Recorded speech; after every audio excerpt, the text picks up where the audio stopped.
There was a table set out under a tree in front of the house, and the March Hare and the Hatter were having tea at it. A dormouse was sitting between them fast asleep, and the other two were using it as a cushion, resting their elbows on it and talking over its head. Very uncomfortable for the dormouse, thought Alice. Only, as it's asleep, I suppose it doesn't mind. The table was a large one, but the three were all crowded together at one corner of it. No room, no room, they cried out when they saw Alice coming. There's plenty of room, said Alice indignantly, and she sat down in a large armchair at one end of the table. Have some wine, the March Hare said in an encouraging tone. Alice looked all round the table, but there was nothing on it but tea. I don't see any wine, she remarked. There isn't any, said the March Hare. Then it wasn't very civil of you to offer it, said Alice angrily. It wasn't very civil of you to sit down without being invited, said the March Hare.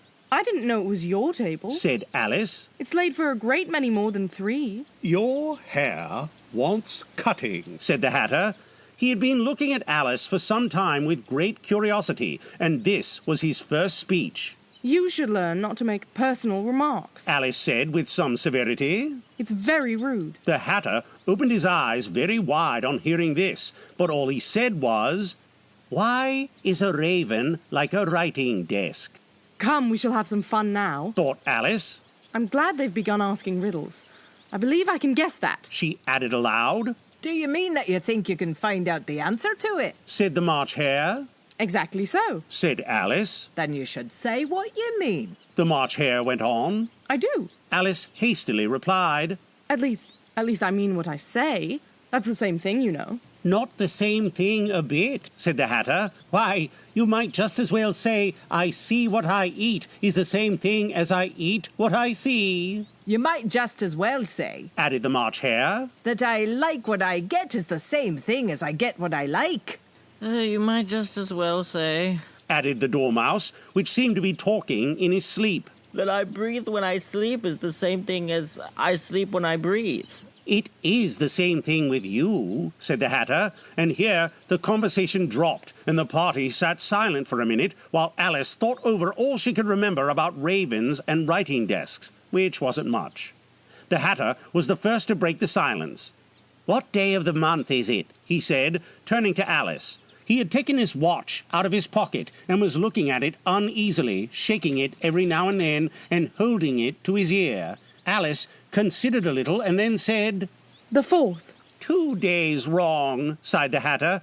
I told you butter would not suit the works, he added, looking angrily at the March Hare. It was the best butter, the March Hare meekly replied.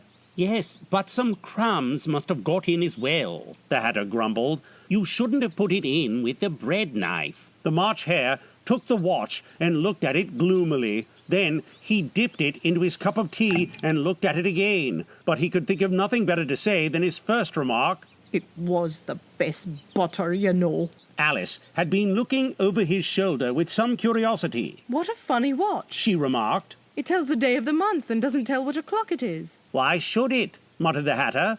Does your watch tell you what year it is? Of course not, Alice replied very readily. But that's because it stays the same year for such a long time together. Which is just the case with mine, said the Hatter. Alice felt dreadfully puzzled. The Hatter's remark seemed to have no meaning in it, and yet it was certainly English. I don't quite understand, she said, as politely as she could. The Dormouse is asleep again, said the Hatter, and he poured a little hot tea upon its nose. The Dormouse shook its head impatiently and said, without opening its eyes, Of course, just what I was going to remark myself.